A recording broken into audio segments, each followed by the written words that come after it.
Hi, I'm Leanne Gunnell, your real estate advisor and strategist in South Metro Denver. How do we handle all the belongings we can't take with us when we downsize? Some things, like the clutter we've collected over the years, are easy to part with. But what about those items that hold sentimental value or cost a lot of money? Letting go of those can be so much harder. The goal is to stay steady, focused on what you can't take with you, without letting emotions throw you off balance. It's not easy, but it's doable. Let's focus on the practical side of getting rid of the things we can't take to our downsized homes. Downsizing is no small task.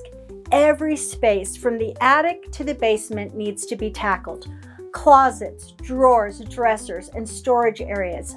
All of it must be sorted through. Nothing can be overlooked, and every single possession needs a decision. As you start working through your home to curate what will make the move, keep these 4 things in mind. Does it have sentimental value? Is it of practical worth? Will it fit in the space in your new home?